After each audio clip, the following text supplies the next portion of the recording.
Facultad de Estudios Generales Letras, doctor Quintanilla, por su hospitalidad, a Percy Medina, director de IDEA Internacional en el Perú, por todo lo que él ha hecho, ¿no?, a lo largo de estos últimos años para fomentar un mayor estrechamiento de vínculos, sobre todo personales, entre peruanos y chilenos, y además por haber auspiciado el evento que condujo a esta publicación. Al mi buen amigo Fabián Novak por la labor que realiza a través del IDEI y las reuniones que desde el IDEI él ha convocado con sus pares chilenos. Al doctor Parodi, que es uno de los compiladores de este trabajo, todos aquellos que han participado, y por cierto a mi buen amigo, el embajador de Chile, Roberto Ibarra, con quien tengo el agrado de compartir esta mesa hoy día. Evidentemente estamos ante una obra extremadamente importante, tanto en su edición peruana como en la edición chilena, porque efectivamente es fruto de un esfuerzo común por tratar de ir un poco más al fondo del ser de nuestros dos pueblos y cómo es que ambos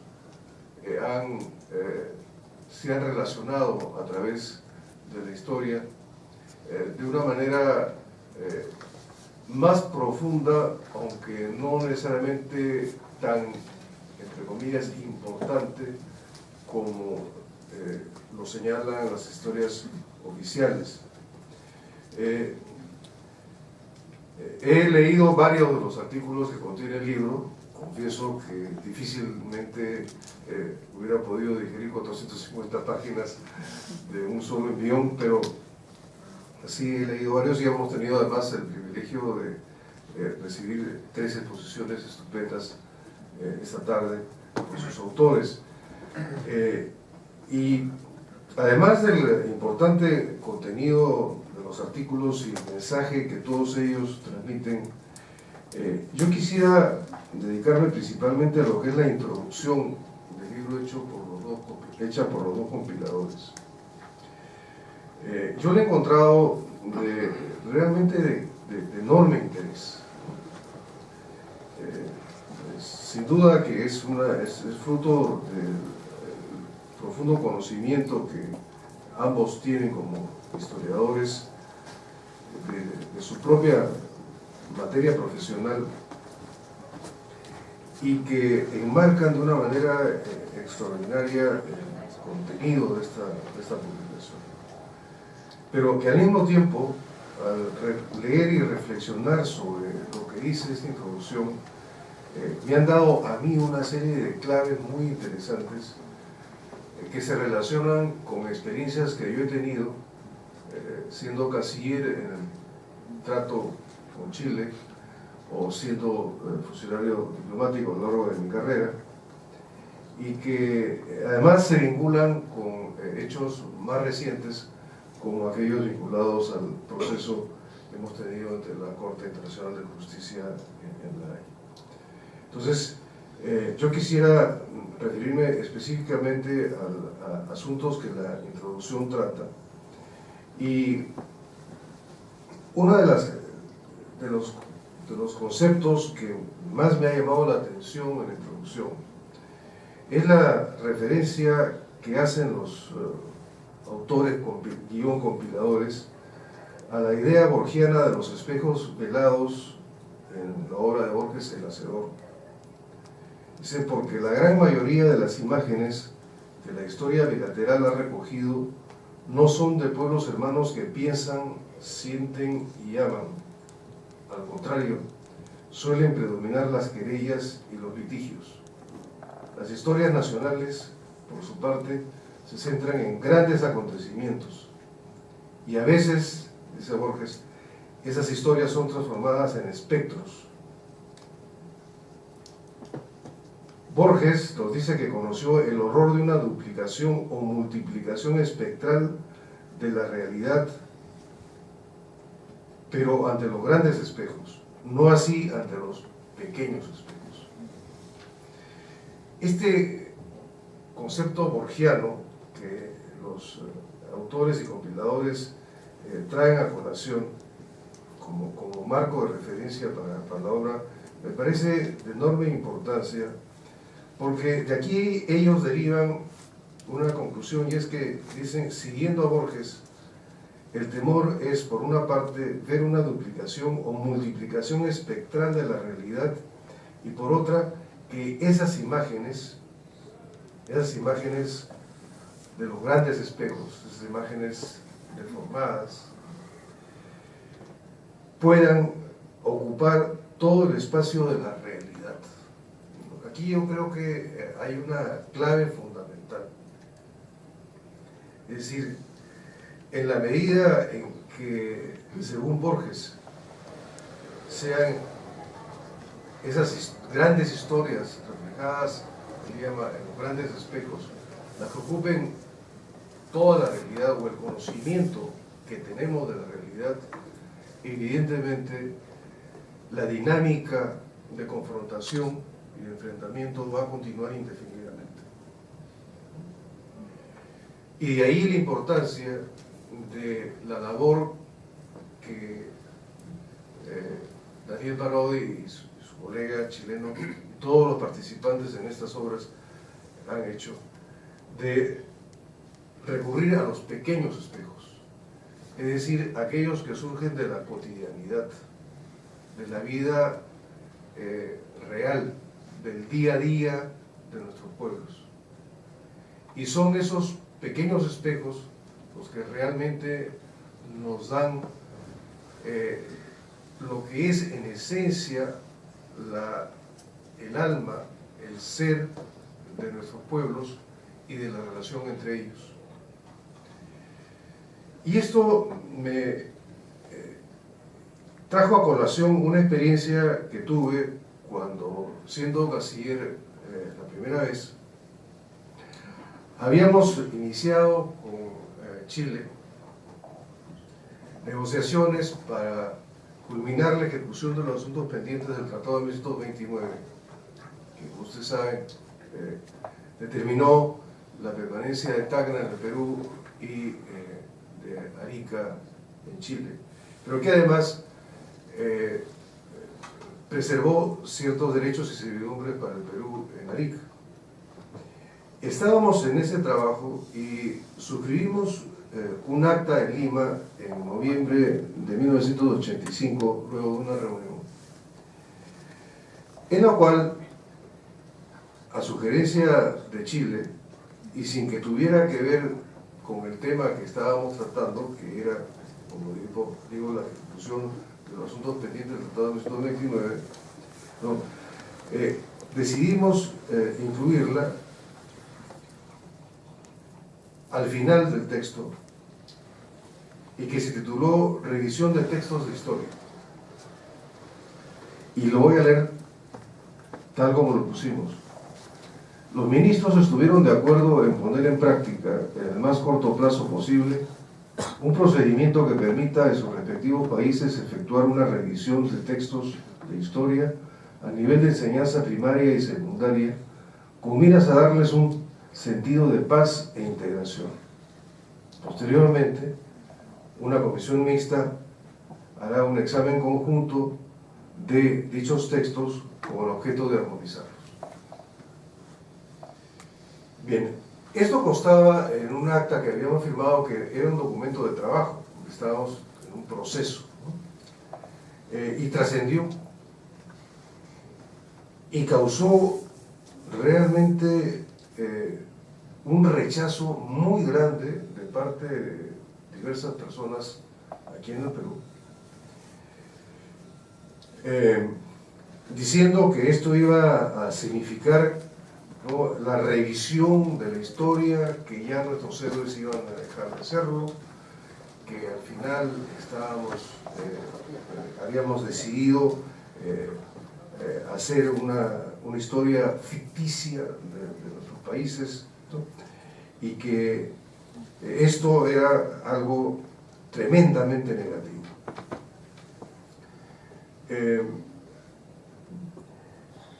Curiosamente, esto estaba reflejado en el convenio Andrés Bello sobre cooperación educativa y cultural entre los países andinos, que es uno de los convenios que se mantuvo vigente luego que Chile se retirara del entonces Grupo Andino. Se mantuvo vigente entre Chile y el resto de los países andinos, que precisamente en ese convenio habíamos acordado todos los países procurar darles a nuestros textos de historia un contenido de integración. Bueno, esto era poner en práctica lo del convenio Andrés Bello, pero ocasionó una tremenda reacción en el Perú, al punto que algunas personas en el Perú, a propósito de esto, comenzaron a decir que todo lo que estábamos haciendo estaba mal hecho, ¿no? Ya el sistema integrado de servicios en beneficio del Perú en Arica y todo lo demás que estábamos negociando, ¿no? Estaba contaminado, ¿no? Por esta terrible, ¿no? Decisión que habíamos tomado. Bueno, el caso es que hubo un par de reuniones de historiadores muy distinguidos, ¿no? Y el tema quedó ahí, pero a lo que voy yo es que qué difícil, ¿no? Es cambiar los grandes espejos, ¿no? Qué difícil, cuán fuertemente se encuentran, ¿no? Compenetrados en nuestra conciencia como ciudadanos, porque son esos grandes espejos los que hemos bebido o nos hemos reflejado en ellos en nuestros estudios desde niños. Y efectivamente, como dicen los compiladores, autores, dice que son muchos los espejos que acosan a peruanos y chilenos desde la más tierna infancia, pero sobre todo cuando revisan las páginas escritas de la historia con mayúscula, la que ofrece la realidad en grandes espejos. Y esto me lleva a otra experiencia que tuve. Yo fui consejero de la Embajada del Perú en Chile en el año 1978-79 y fuimos con nuestras 3 hijas que entonces tenían 9, 10 y 11 años. Y sobre todo la mayor, la de 11 años, cuando en su clase se iban a tratar temas de historia que tenían que ver con el Perú, la invitaban a salir de la clase, ¿no? Para que su sensibilidad no se fuera a herir, ¿no? Creo que esa es otra prueba más, ¿no? De cómo es que la historia con mayúsculas está escrita, y como los autores reconocen, ¿no? Hay algunos historiadores extraordinarios, ¿no? Chilenos y peruanos que no han caído, ¿no? en esas deformaciones de los grandes espejos, pero también rescatan ellos algo que me parece muy importante, y es la importancia de dejar espacios en cada uno de nuestros países para una aproximación crítica a la historia que nosotros mismos hemos escrito a través de los años. O sea, ese retorno de cierta dialéctica, ¿no? Dicen ellos, que le devuelva al discurso su capacidad de crítica interna. Es decir, a pesar de lo que les he relatado respecto de la inclusión de este párrafo romano tercero en el acta de noviembre de 1985, y a pesar del significado que naturalmente con la mayor amabilidad, ¿no? fue hecho de invitar a mis hijas a que dejaran el salón de clases, ¿no? Es importante, ¿no?, el que hagamos un esfuerzo deliberado para recuperar espacios para la crítica interna de lo que es la historia con mayúscula, tal como la conocemos en nuestros países. No es fácil. Vamos a encontrar grandes dificultades, pero se ha relatado un par. Pero yo creo que es algo que vale la pena hacer. Y así yo creo que vamos cerrando dos aspectos que contiene esta introducción como marco del libro, que es, por un lado, ¿no?, el trabajar los pequeños espejos, es decir, la cotidianidad de la vida de nuestros pueblos y de su relación a través de la historia, para que el espacio, como dice Borges, no se llene de los grandes espejos, sino que el espacio de nuestra realidad, ¿no?, se nutra de estos pequeños espejos, y sean estos pequeños espejos los que empiecen a darle un nuevo equilibrio a la percepción de la realidad que tenemos de lo que son las relaciones entre nuestros países. Y en segundo lugar, recuperar, como decía, estos espacios para la crítica, ¿no?, por cada país de su propia historia con mayúscula, y de alguna manera, si es el caso, desmitificar algunos de estos grandes espejos en los cuales hemos reflejado de una manera distorsionada la realidad. Para terminar, quisiera hacer referencia a la mención que hacen los compiladores y autores a la manera como se condujo el proceso sobre delimitación marítima ante la Corte Internacional de Justicia de La Haya, y dice que ellos comprueban que en tiempos recientes las élites económicas, políticas e intelectuales de ambos países, incluyendo a la diplomacia, incluyendo a la diplomacia parece tener una connotación de que la diplomacia es tal vez la más frecuente, ¿no?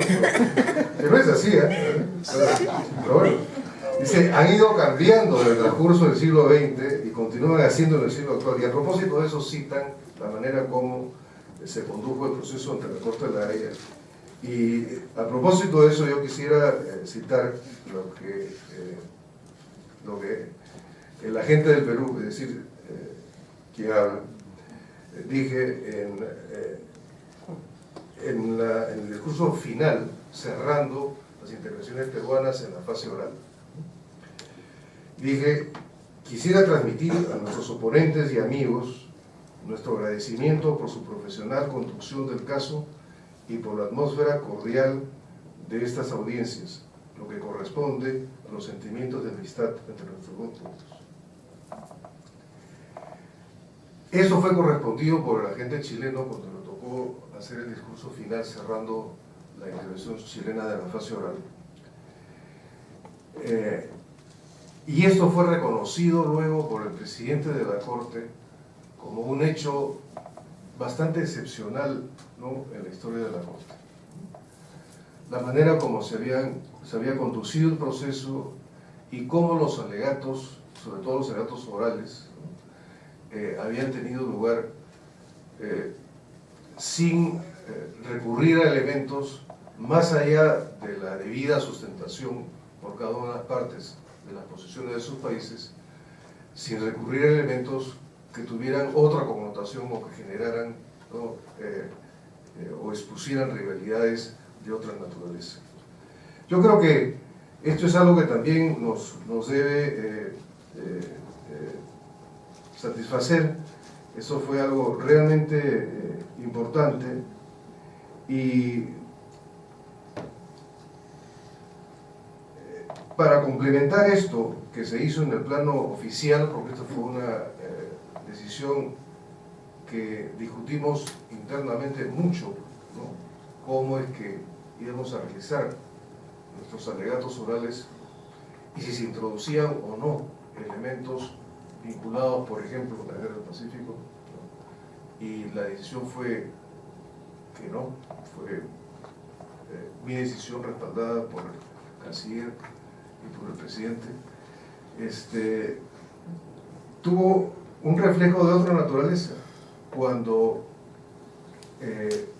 una delegación del Ministerio de Relaciones Exteriores poco antes del fallo visitó Tacna, encontró en ciertos tacneños una preocupación de que si el fallo era demasiado favorable al Perú, eso podía perjudicar las estupendas relaciones que había entre Tacna y Arica, ¿no? Entonces, es interesante cómo, ¿no? También nosotros podemos trabajar los grandes espejos, es decir, conducir un proceso ante la Corte de la Haya de la manera como lo hicimos, sin distorsionar, sino reflejando la realidad de las relaciones entre los pueblos, como está en la palabra de la gente peruano y también de la gente chilena, pero además, cómo en ese pequeño espejo de la relación vecinal había esa preocupación tan real, tan práctica y tan positiva. Yo con esto quiero terminar y decir de que ese trabajo que se hizo de fomentar la confianza en nuestros países, que hicieron diversas instituciones, Percy Medina en sus palabras iniciales hizo un recuento de todas las reuniones que tuvieron lugar de diversas instituciones, elementos de la sociedad civil, incluyendo naturalmente IDEI, es algo que hay que continuar, es algo que no debe parar. Creo que hemos logrado resolver una controversia de la mejor forma posible y que se abre para el Perú y Chile realmente una nueva etapa muy promisoria en nuestras relaciones. Pero hay que ser conscientes que las imágenes distorsionadas de los grandes espejos todavía están ahí, ¿no? Que debemos seguir trabajando los pequeños espejos, que debemos dar los espacios para la crítica interna de las imágenes distorsionadas, pero que además debemos seguir trabajando las dos sociedades, particularmente las sociedades civiles, pero también los gobiernos, ¿no? Para continuar fomentando la confianza, ¿no? Eso es un proceso que nunca termina y que hay que continuar de todas maneras. Y yo aquí quisiera invitar a todos los presentes, ¿no? A que contribuyan en ese objetivo, a seguir trabajando y realmente darle un fuerte basamento en lo que es la realidad de la relación de nuestros pueblos, que lo que quieren es paz, quieren cooperación, quieren integración. En definitiva, lo que desean es bienestar. Muchas gracias.